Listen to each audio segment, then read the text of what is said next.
Register में लिखेंगे example 2।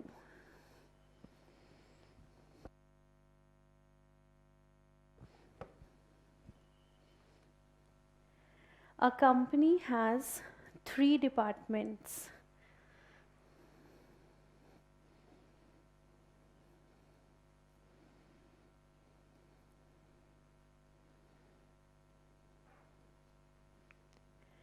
A company has 3 departments and submits the following information.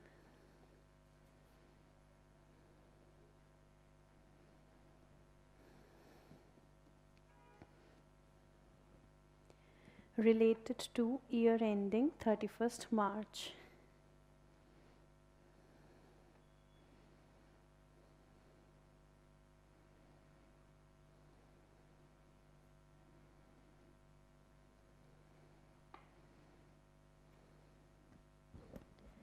अब कुछ इन्फॉर्मेशन हमारे पास है,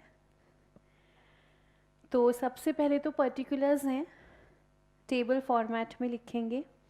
फिर उसके बाद तीनों डिपार्टमेंट की इंफॉर्मेशन है, ए, बी और सी, और लास्ट में फिर है टोटल। सबसे पहले हमें बताई गई हैं परचेजेस।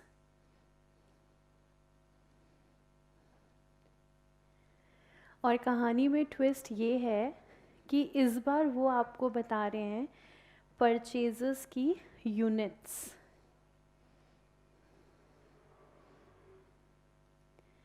हमेशा हमें क्या पता होता है? अमाउंट। इस बार क्वेश्चन ने फॉर्मेट बदल दिया, परचेजेस अमाउंट ना बताकर हमें बता रहे हैं यूनिट्स। ए की यूनिट्स हैं 6000, बी की यूनिट्स हैं 12000, सी की हैं 14400। फिर इसके बाद फिर से लिखा है परचेजेस और टोटल कॉलम में लिखा है अमाउंट 6 लाख।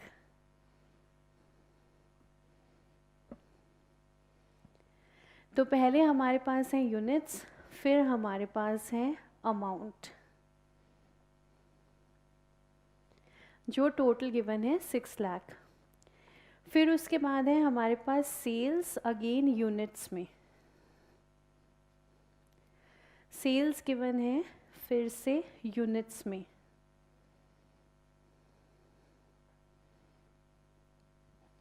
सेल्स की यूनिट्स हैं department A 6120, department B 11520, department C 14976।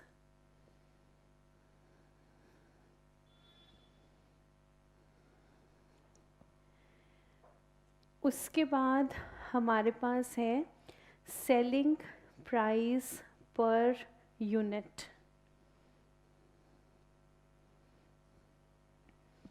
Selling price per unit 40, 45, 50।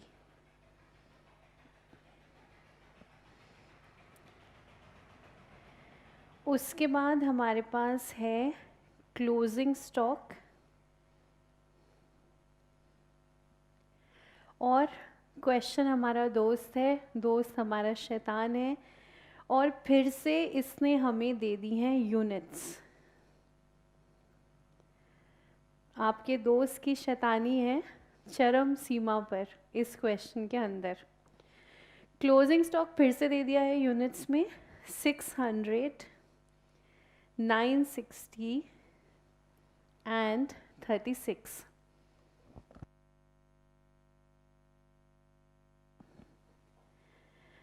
और उसके बाद कह रहे हैं you are required to prepare.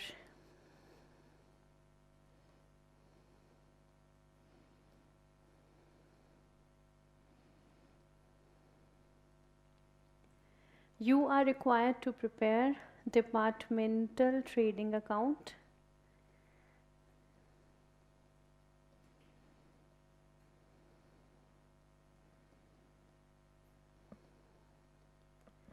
P&L की तो कोई इन्फॉर्मेशन है नहीं, तो ट्रेडिंग बनाना है।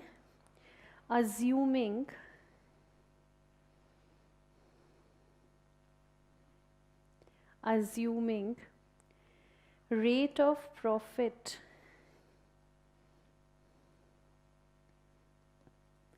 on sales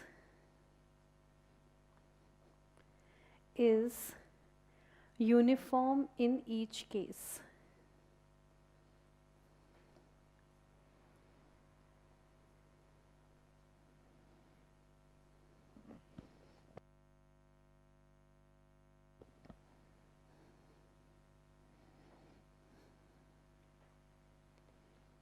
तो देखो आपके शैतान दोस्त ने किस प्रकार की इन्फॉर्मेशन दी है, लेकिन इन्फॉर्मेशन फिर भी काफ़ी है। परचेजेस हैं, सेल्स है, क्लोजिंग स्टॉक है। तो देखो इसके अलावा ट्रेडिंग के अंदर डायरेक्ट एक्सपेंस आएगा। डायरेक्ट एक्सपेंस तो नहीं है, जब गिवन नहीं है इसका मतलब डायरेक्ट एक्सपेंस नहीं है। उसके अलावा और कुछ आता है ट्रेडिंग अकाउंट में? यहाँ पर हमारे पास परचेजेस हैं, सेल्स हैं, क्लोजिंग स्टॉक है।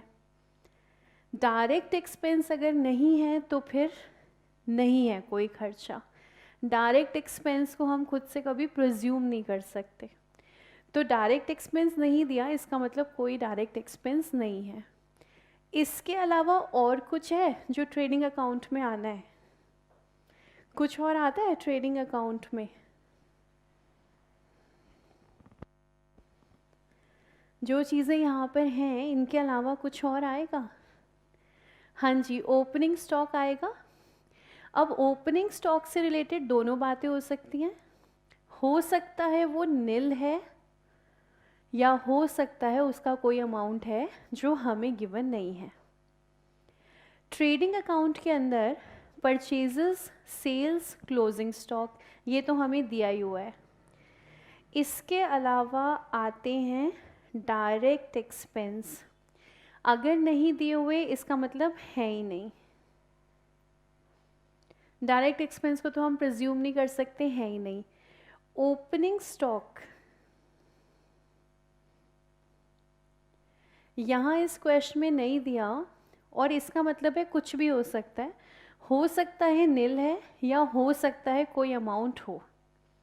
वो हम धीरे धीरे जब सॉल्व करेंगे तब हमें समझ में आएगा। साथ में यहाँ पर एक लाइन है, prepare departmental trading assuming rate of profit on sales is uniform in each case. Suppose मैं आपको बोलती हूँ कंपनी का जीपी 20% है। अगर मैंने आपको एक स्टेटमेंट बोला कि कंपनी का ग्रॉस प्रॉफिट 20% है, इसका क्या मतलब होता है? अगर मैं आपको बोलती हूँ कि कंपनी का जीपी 20% है और मैं आपसे पूछूँ इसका क्या मतलब है कि कंपनी का जीपी इज़ 20%, तो आप मुझे कैसे एक्सप्लेन करोगे? तो आप सीए हो, बनने वाले हो कि हो मान के चलो कि आप सीए हो, तो आपसे किसी ने पूछा कि भाई ये जीपी 20% इसका क्या मतलब होता है, तो आप उसको कैसे बताओगे कि जीपी 20% इस बात का क्या मतलब होता है? तो आप मुझे लिख कर बताओ कि अगर कोई आपसे पूछे कि जीपी इज इक्वल्स टू 20%, इसका मीनिंग क्या है, तो आप क्या बताओगे? इसका मीनिंग क्या होता है कि जीपी इज 20%? सोच रहे हैं अभी सब?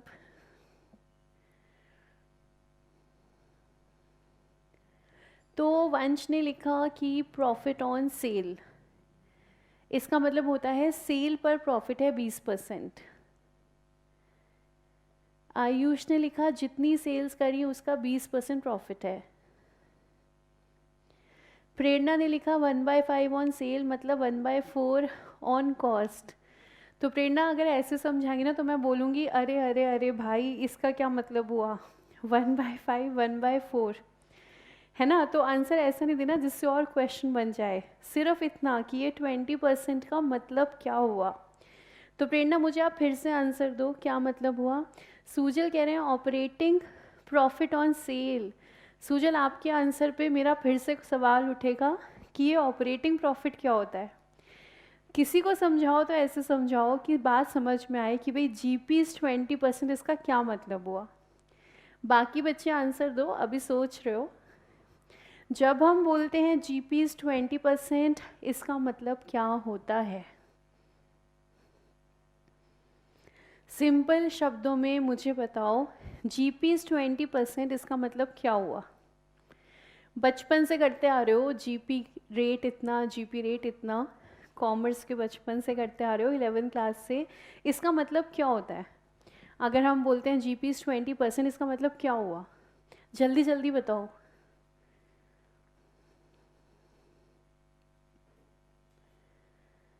ओके, एक और आंसर आ गया कि इसका मतलब प्रॉफिट ऑन सेल जो है वो 20% है। 20% profit on sales, yes. Simple शब्दों में हम बोलेंगे तो इतना ही बोलेंगे हम, जीपी रेट 20% का मतलब है सेल के ऊपर हम 20% का प्रॉफिट कमाते हैं। ठीक है, जीपी रेट 20% मीन्स सेल के ऊपर 20% प्रॉफिट हम कमाते हैं। तो मैंने आपसे पूछा, अच्छा बताओ जनवरी में जो सेल्स करोगे इसका मतलब उस पर भी 20% कमाओगे, तो आपका क्या क्या आंसर होगा? कंपनी ने बोला जीपी रेट 20% है, मैंने कहा अच्छा इसका मतलब जनवरी के महीने में जो सेल हुई उस पर भी 20% कमाओगे, बोलो हाँ कि ना? यस। फिर मैंने कहा अच्छा जो सेल मेरी मई में हुई, जून में हुई, उस पर भी 20% कमाएंगे, तो क्या आंसर है, यस कि नो? यस। मैंने कहा अच्छा जो सेल मेरी नवंबर में हुई उस पे भी 20% कमाएंगे, मतलब यस या नो? यस। इसका मतलब भाई जब हमने बोल दिया जीपी रेट इज़ 20%, तो मतलब हम जब भी सेल करते हैं हम कितना कमाते हैं? 20%। चाहे सेल आप जनवरी में करो, चाहे अक्टूबर में करो, चाहे मई में करो, चाहे मार्च में करो, कभी भी करो, किसी भी सीज़न में करो, हमने कहा हमारा जीपी 20% ही रहेगा हमेशा। तो यहाँ पर ये जो लाइन लिखी है ना, assuming rate of profit on sales is uniform in each case, अगर ये लाइन नहीं भी लिखी होती तो भी हम हमेशा यही मानते हैं कि जीपी रेट जो हमारा है that is uniform in each case. Uniform in each case का मतलब है जनवरी में सेल करोगे तो भी 20%, अप्रैल में सेल करोगे तो भी 20%, जुलाई में सेल करोगे तो भी 20%। तो ये लाइन लिखी हो या ना लिखी हो, जीपी 20% का मतलब है जब भी हम सेल करते हैं कितना कमाते हैं? 20%। तो ये लाइन बस इतना ही कह रही है कि आपका जो भी जीपी रेट होगा, जो उन्होंने तो हमें दिया नहीं, हम खुद ही निकालेंगे, तो कह रहे हैं आपका जो भी जीपी रेट होगा वो कैसा होगा? यूनिफॉर्म होगा। नहीं भी लिखते तो भी हम क्या बोलते? GP rate is uniform. अब हमें बनाना है डिपार्टमेंटल ट्रेडिंग। तो देखो कुछ समझ में आ रहा है कि कैसे शुरू करें? क्या हम ट्रेडिंग अकाउंट के अंदर यूनिट्स लिख सकते हैं? नहीं। ट्रेडिंग अकाउंट के अंदर हमें क्या लिखना है? हमें अमाउंट लिखना है, यूनिट्स नहीं लिख सकते हम। तो क्या कुछ समझ में आ रहा है कहाँ से स्टार्ट करें? ट्रेडिंग अकाउंट बनाएं तो सबसे पहला अमाउंट कौन सा लिखें, कैसे स्टार्ट करें?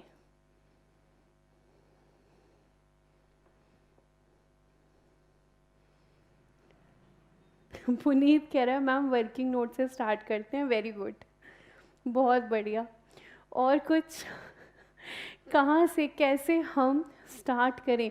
आयुष कह रहा है परचेज प्राइस पर यूनिट है कहाँ? है ही नहीं हमारे पास।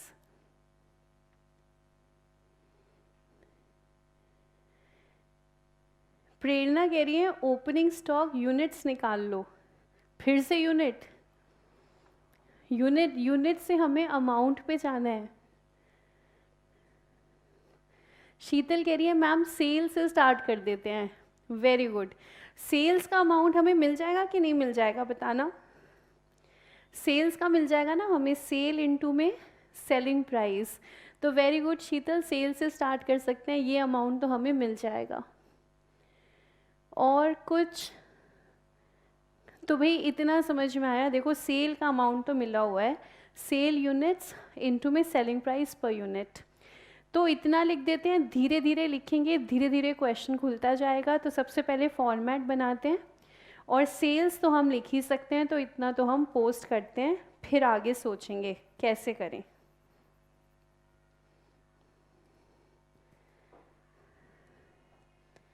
तो फॉर्मेट बनाएं, 3 डिपार्टमेंट है हमारे पास, तो इस बार कॉलम हमारे कितने बनेंगे, 8।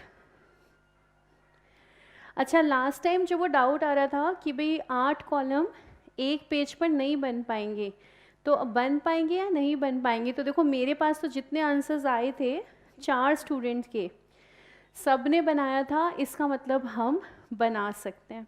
तो आराम से बनाते हैं हम 8 कॉलम्स। हमारी कंपनी का नाम कुछ नहीं है, तो in the books of company.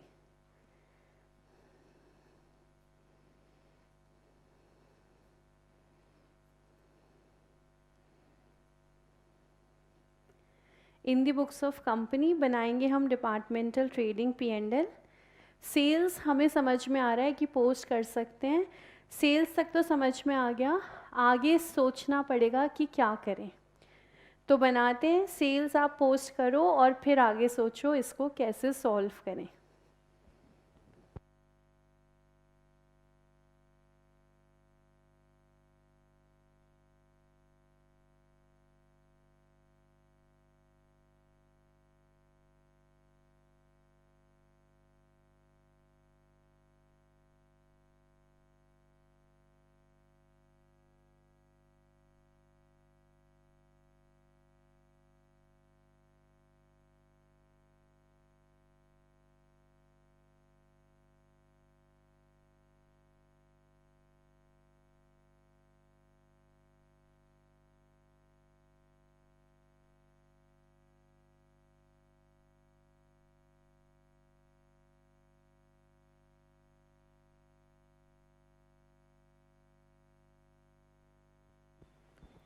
Format बना लेते हैं और फिर वर्किंग नोट्स भी हेडिंग डाल देंगे,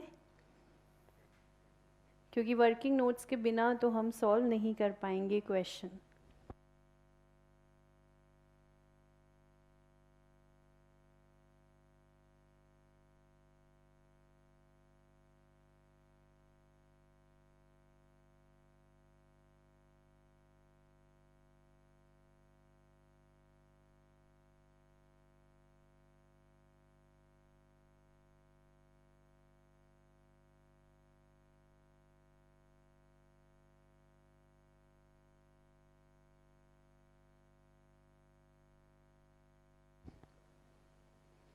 सेल्स हमें समझ में आ गया है, सेल्स पोस्ट कर देते हैं।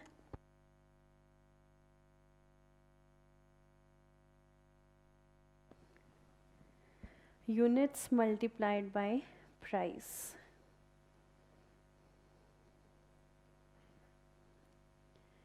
तो पोस्ट कर लीजिए सेल्स का अमाउंट। तो यहाँ पर हम अलग से वर्किंग नोट ना बनाना चाहें तो एक ऑप्शन ये भी है, यहीं पर लिख सकते हो, नहीं तो फिर वर्किंग नोट में दिखाना पड़ेगा, मर्ज़ी है कैसे भी कर सकते हो। तो मैं यहीं पर लिख रही हूँ यूनिट्स इनटू में प्राइस।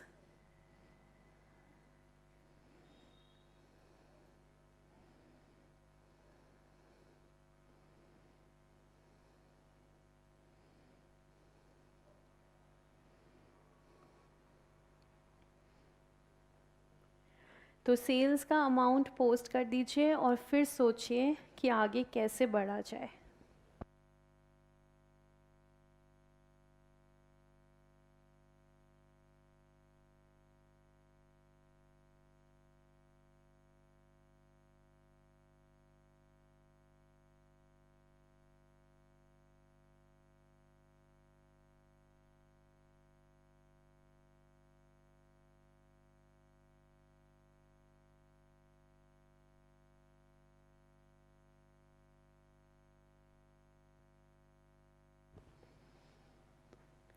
तो इसके बाद देखो, सोचो कि आगे हम कैसे बढ़ें। यहाँ पर वैसे तो आएगा ओपनिंग स्टॉक, हमें अभी कुछ नहीं पता, नील है या कोई अमाउंट है। फिर हमें डालनी है परचेजेस, तीनों डिपार्टमेंट्स की हमें अलग अलग डालनी है, पर हमारे पास सिर्फ यूनिट्स हैं, अमाउंट नहीं है। डायरेक्ट एक्सपेंस नहीं दिया इसका मतलब नहीं है। फिर इसके बाद आ जाएगा क्लोजिंग स्टॉक,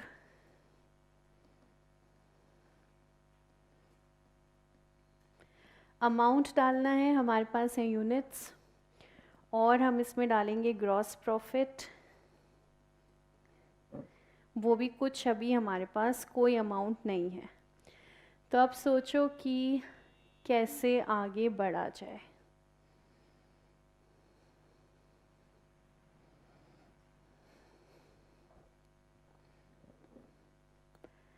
प्रेरणा कह रही है मैम ओपनिंग स्टॉक की यूनिट्स निकालेंगे, यूनिट से कोई पर्पस सर्व नहीं होगा, हमें तो अब कोई अमाउंट चाहिए।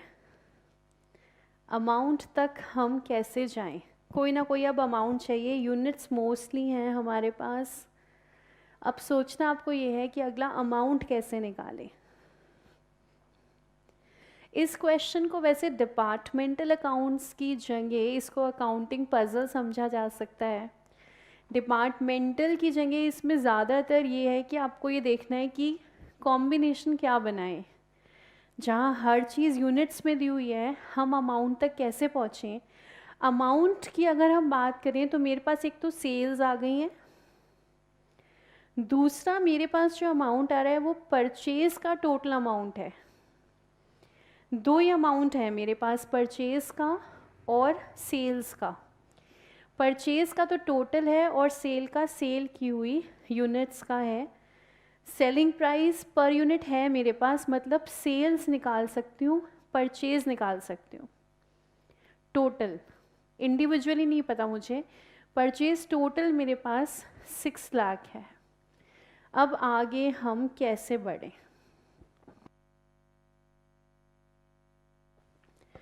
पुनीत कह रहे हैं कि ma'am selling price per unit में से अगर हम जीपी पर यूनिट माइनस कर दें तो हमें परचेज प्राइस मिल जाएगा। हाँ मिल तो जाएगा, लेकिन निकाले कैसे? तो देखो पुनीत ने कहा कि मैम देखो selling price per unit given है, इसमें से अगर हम माइनस कर दें ग्रॉस प्रॉफिट पर यूनिट तो हमें क्या मिल जाएगा? हमें मिल जाएगा परचेज प्राइस पर यूनिट। बात तो ठीक है, सेल में से जीपी हटाएंगे तो हमें कॉस्ट मिल जाएगी, लेकिन क्या मेरे पास जीपी पर यूनिट है? अब जीपी पर यूनिट तो है नहीं, तो कैसे करें?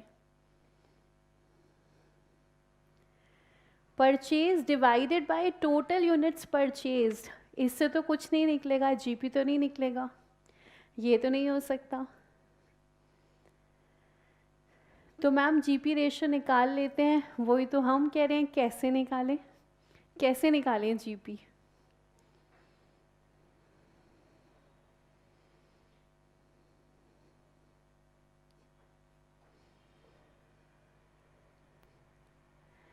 तो हमें ये सोचना है कि भाई हम जीपी तक कैसे पहुँचें।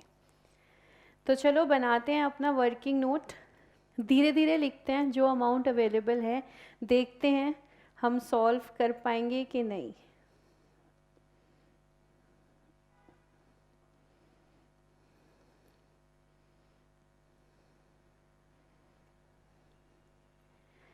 वर्किंग नोट बनाते हैं डिपार्टमेंट ए, बी और सी।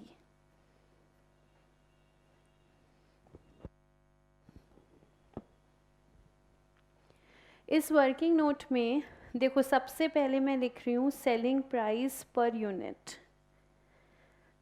ये तो हमें पता है हर डिपार्टमेंट का। सेलिंग प्राइस पर यूनिट हमारे पास है 40, 45, 50।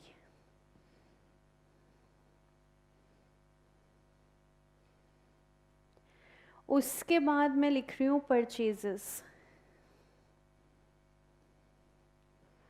Total purchases. Purchases department A की हैं 6000, डिपार्टमेंट बी की हैं 12000, डिपार्टमेंट सी की हैं 14400।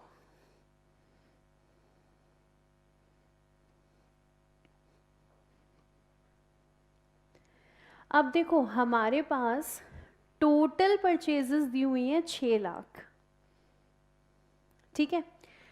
टोटल परचेजेस मेरे पास 6 लाख हैं और डायरेक्ट एक्सपेंस हमारा कोई भी नहीं है। अल्टीमेटली मेरी कॉस्ट क्या होती है? परचेज का खर्चा और डायरेक्ट एक्सपेंस। डायरेक्ट एक्सपेंस हमारा है ही नहीं। परचेज का टोटल खर्चा दिया हुआ है 6 लाख रुपए, ठीक है। हमारे पास है टोटल परचेजेस,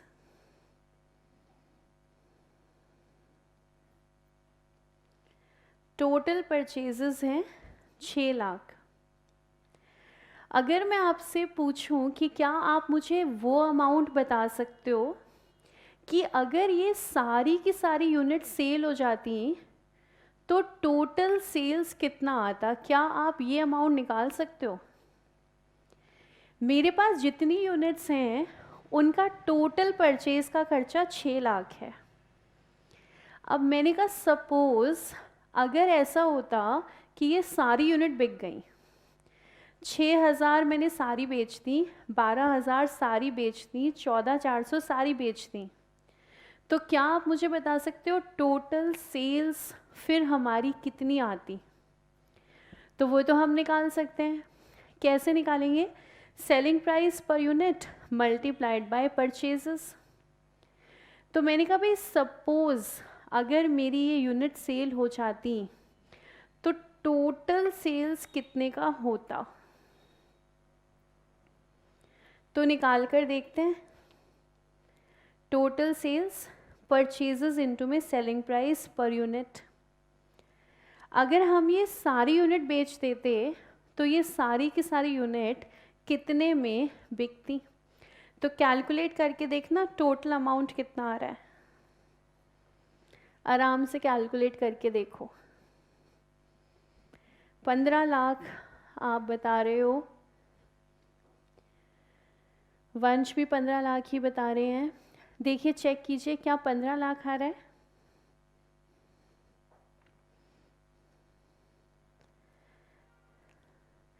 तो एक की अगर हम सारी यूनिट बेच देते तो ये बिक जाती 240 में, बी की यूनिट्स बिक जाती 540 में, ओके,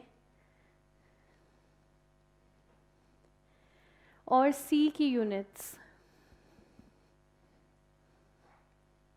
720।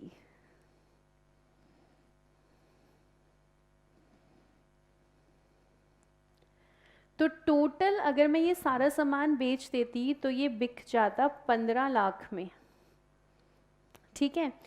तो क्या मैं कह सकती हूँ अगर मैंने सारा सामान बेच दिया होता तो मेरा प्रॉफिट, अगर मैंने सारा सामान बेच दिया होता 15 लाख रुपए में तो मेरा प्रॉफिट कितना हुआ होता? क्या आप निकाल के बता सकते हो? अगर मैंने ये सारी यूनिट सेल कर दी होती तो मेरा प्रॉफिट कितना होता? कैसे निकालें? तो आपने निकाल लिया, आपने कहा मैम प्रॉफिट 9 लाख होता। अगर ये सब यूनिट हम बेच देते तो ये हमारी टोटल सेल्स 15 लाख। ये जो सामान मैं बेचती इसकी टोटल कॉस्ट कितनी है? 6 लाख ही आ रही है। दोनों को माइनस कर दो, प्रॉफिट आ गया 9 लाख। अगर मैं आपसे कहूँ यहाँ से हम रेशो निकालें, यहाँ से अगर हमें रेशो निकालनी है तो क्या हम निकाल सकते हैं? GP ratio. क्या ये रेशो हम निकाल पाएंगे? अब तो रेशो निकल जाएगी। हमने कहा अगर सारी यूनिट बेच देते, अगर सारी यूनिट बेच देते तो प्रॉफिट होता 9 लाख का, और सेल कितने की थी? सेल थी 15 लाख की, तो इनटू में 100, ये क्या आ जाता है, ये आ जाता हमारा जीपी रेशो। तो देखो कितना रेशो आ रहा है, 60% आप बता रहे हो, 60% रेशो हमारा आ रहा है। तो क्या मैं कह सकती हूँ जो प्रॉफिट मुझे टोटल सेल्स पर होता वही प्रॉफिट मुझे अभी भी हुआ होगा ना। Profit is uniform in each case. आप आधा सामान बेचो, 70% सामान बेचो, 80% सामान बेचो, सारा बेचो, कुछ मत बेचो, जीपी रेशो कितना रहेगा, 60% रहेगा। देखो बात क्लियर है या नहीं, यहाँ तक कोई डाउट? हमने कहा अगर हम सारा सामान बेच देते तो सारा सामान बिक जाता 15 लाख में। 15 लाख के सामान की टोटल कॉस्ट है 6 लाख, यानी कि इस पे प्रॉफिट होता 9 लाख। अगर प्रॉफिट 9 लाख होता तो जीपी रेशो कितना आता, 60%। फिलहाल मैंने सारा सामान नहीं बेचा, लेकिन जितना भी बेचा है जीपी रेशो तो मेरा सेम ही होगा। तो वो जो सामान मैंने बेचा उस पर जीपी कितना आ रहा है, 60% है हमारा जीपी रेशो। यहाँ तक ठीक। तो अगर मेरा जीपी रेशो 60% है तो अब तो मैं निकाल सकती हूँ cost price per unit. Selling price per unit given है, सब में से जीपी माइनस कर दो तो मुझे क्या मिल जाएगा, कॉस्ट प्राइस पर यूनिट। एक बार कॉस्ट प्राइस मिल गया फिर तो हम आगे सॉल्व कर ही सकते हैं। तो पहले देखो जीपी रेशो 60%, यहाँ तक किसी को कोई डाउट? यहाँ तक कोई डाउट नहीं है, फिर आगे चलते हैं हम। ये हमारा फर्स्ट वर्किंग नोट है जहाँ से हमने जीपी रेशो निकाला है। अब बनाएंगे हम सेकंड वर्किंग नोट। 3 डिपार्टमेंट हमारे ए, बी और सी, तीनों का लिखते हैं सेलिंग प्राइस पर यूनिट 40, 45, 50।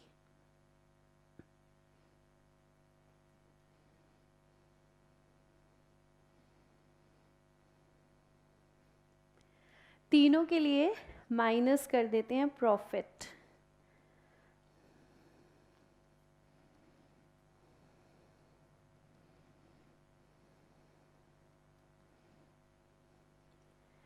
हर सेलिंग प्राइस का 60% माइनस कर देते हैं, हमें मिल जाएगी कॉस्ट पर यूनिट।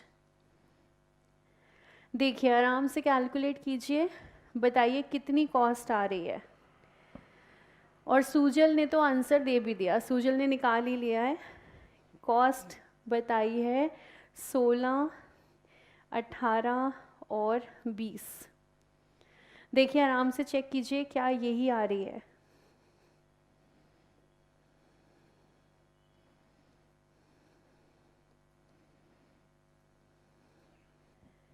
तो कॉस्ट चेक कीजिए आराम से। एक बार कॉस्ट आ जाएगी तो फिर हम परचेजेस निकालेंगे सबसे पहले।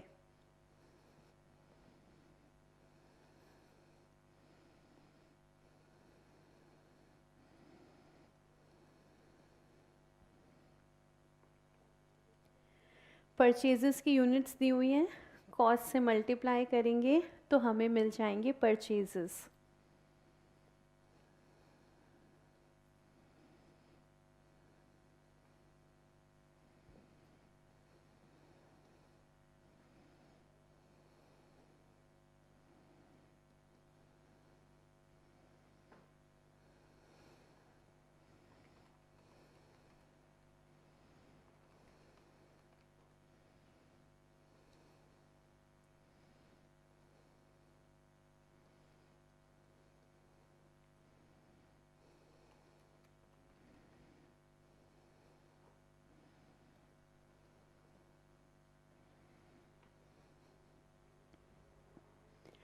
तो देखिए परचेजेस का अमाउंट 96,000, 2,16,000, 288,000।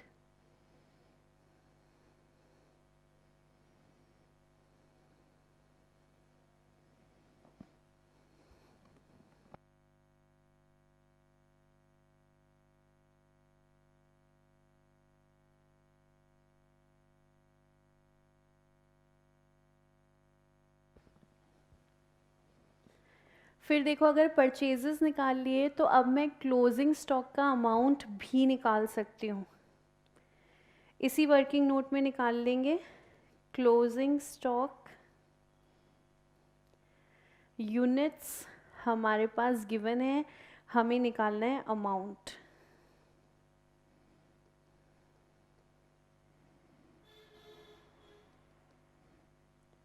क्लोजिंग स्टॉक को किस पे वैल्यू करते हैं हम?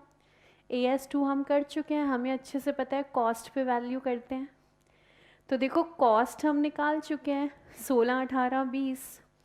क्लोजिंग स्टॉक की यूनिट्स हमारे पास हैं, तो दोनों को मल्टीप्लाई करेंगे, अमाउंट आ जाएगा। चेक कर लेते हैं कितना आ रहा है।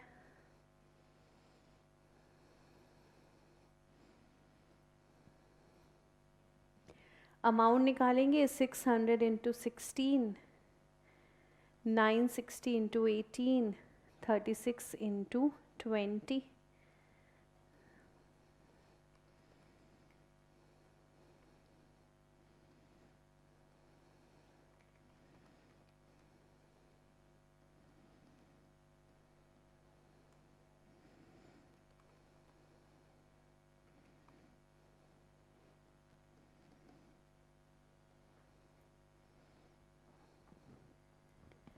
देखो चेक करो, परचेजेस का अमाउंट, क्लोजिंग स्टॉक का अमाउंट। परचेजेस का अमाउंट निकाला, क्लोजिंग स्टॉक का अमाउंट निकाला, उसके बाद देखो जीपी भी निकाल सकते हैं हम हर डिपार्टमेंट का।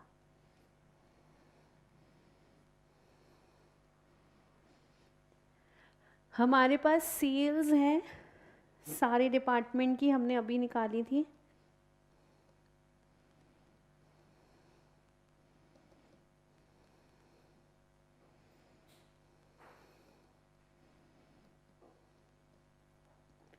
जीपी निकालना है हर डिपार्टमेंट का, 60% के रेट पर निकलेगा। ये भी हम खुद ही निकाल सकते हैं।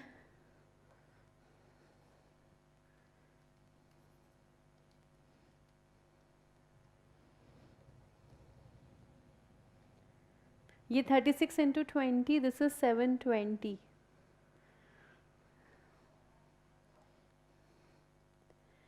फिर निकाल लेते हैं जीपी 60% के रेट से। तो डिपार्टमेंट सी 146880, डिपार्टमेंट बी 311040,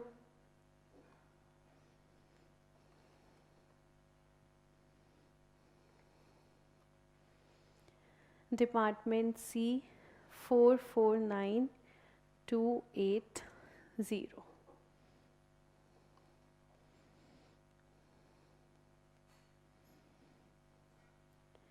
तो देखो सेल्स हम पोस्ट कर चुके हैं, परचेजेस हमने निकाल ली, क्लोजिंग स्टॉक हमने निकाल लिया, जीपी हमने निकाल लिया। अब देखो ओपनिंग स्टॉक,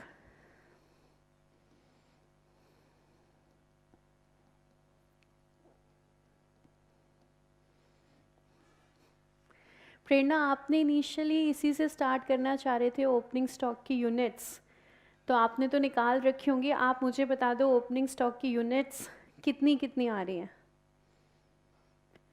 किस डिपार्टमेंट का कितना ओपनिंग स्टॉक आ रहा है।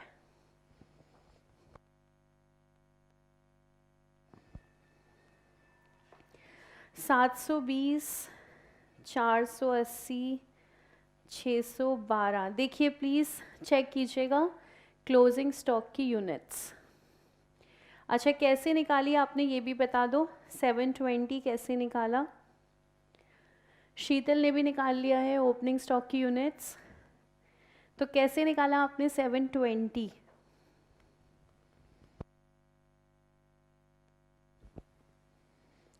कैसे कैलकुलेट करें 720 यूनिट्स?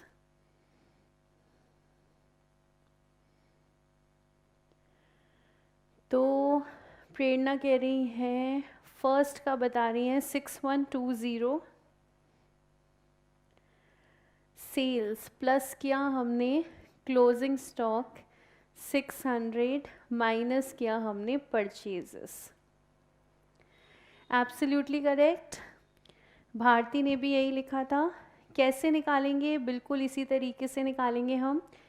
हमारे पास जो सेल्स हो गई यूनिट्स, जो हमारे पास बच गई,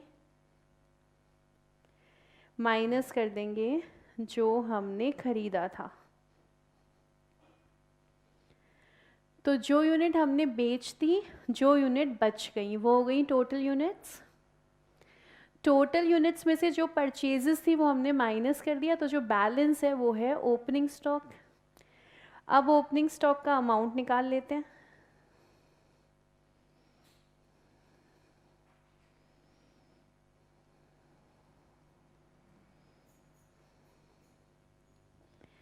ओपनिंग स्टॉक का अमाउंट, क्योंकि कॉस्ट है हमारे पास, ओपनिंग या क्लोजिंग दोनों स्टॉक को कॉस्ट पर ही वैल्यू करना है। तो इनटू में 16, उसके बाद 480 इनटू में 18, उसके बाद 612 इनटू में 20।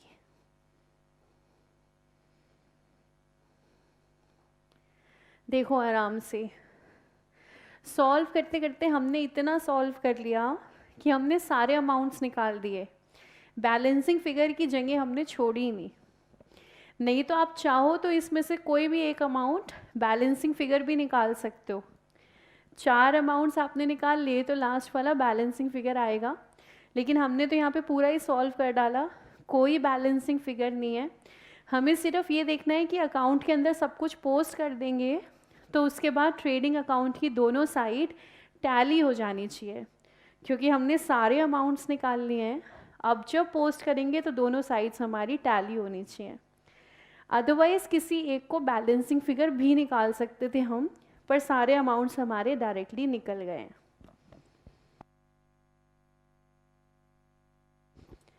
मैम ये तो बिना ट्रेडिंग अकाउंट बनाए ही सॉल्व हो गया। बिल्कुल सारे अमाउंट्स हमने निकाल लिए, अब तो सिर्फ हमें ट्रेडिंग के अंदर पोस्ट करना है। तो देखिए अमाउंट्स निकाल लीजिए, कोई डाउट आ रहा है तो पूछिए, नहीं तो फिर पोस्ट कर दीजिए ट्रेडिंग अकाउंट में।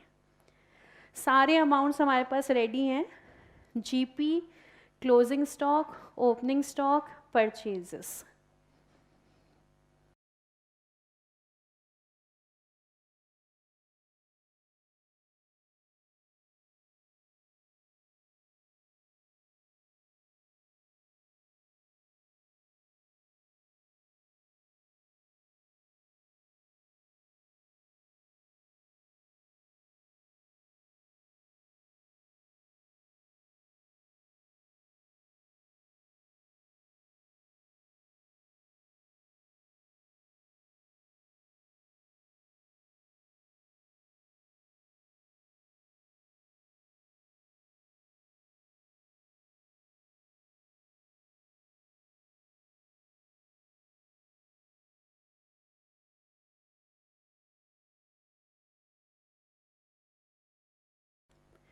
ठीक है, पोस्ट कर दें फिर ट्रेडिंग अकाउंट में, तो पोस्ट कर देते हैं।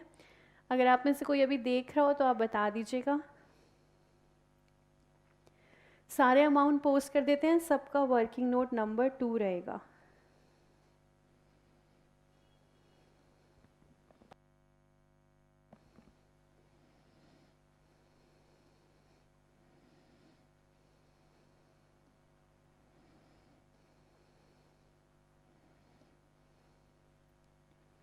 सब अमाउंट्स कैलकुलेशन हो गया है, सिर्फ पोस्ट करना बाकी है।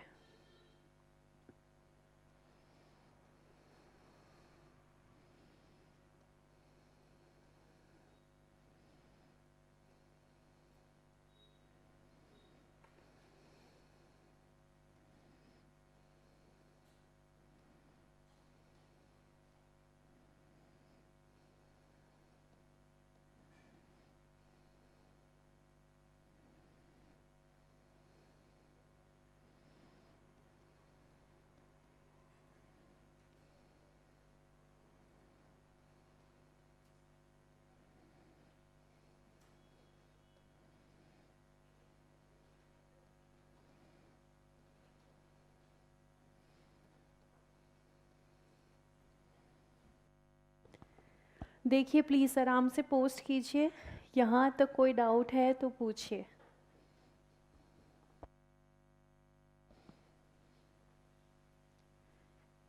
और सारा कुछ पोस्ट करने के बाद फिर टोटल करेंगे। इस बार देखना ये है कि ये टोटल मैच होता है या नहीं, ये टोटल मैच होना चाहिए। तो आराम से देखिए क्या ये टोटल मैच हो रहा है या नहीं।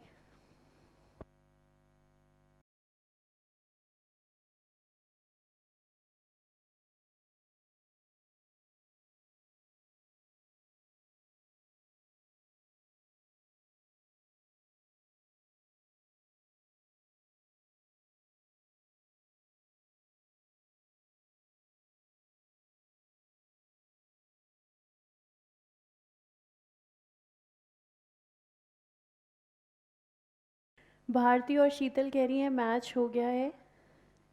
भारती और शीतल ने अपनी पोजीशन बना के रखी है। सारी फेस टू फेस क्लासेस में सबसे पहले यही आंसर निकालती थी, जूम में भी इन्होंने ही निकाला है। फर्स्ट पोजीशन इनकी बरकरार है, भारती और शीतल। देखिए भाई, और देखिए मैच हुआ या नहीं। प्रेरणा कह रही है मैच हो गया, सूजल कह रहे हैं मैच हो गया। तो टोटल प्रेरणा ने बताया है डिपार्टमेंट ए 254 400, देन 535 680, देन 749 520। देखिए प्लीज़, आयुष कह रहे हैं मैम ऑनलाइन चॉकलेट दे दो आप इन्हें। देखो ये है चॉकलेट, ये मैंने आपको दे दी, ठीक है। आयुष ने कहा था झूठी मूठी चॉकलेट दे दो, मैंने आप दोनों को झूठी मूठी चॉकलेट दे दी। देखिए प्लीज़ टोटल चेक कर लीजिएगा।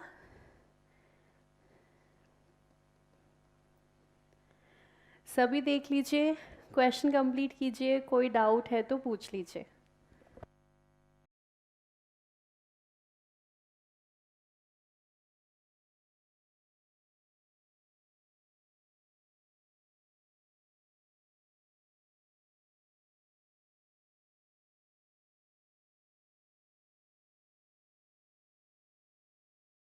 बस मैम अब छुट्टी, हाँ बिल्कुल अब छुट्टी, बस क्वेश्चन ख़त्म करो और फिर छुट्टी। तो बताइए क्या क्वेश्चन आपने कर लिया है या कोई अभी कर रहा है?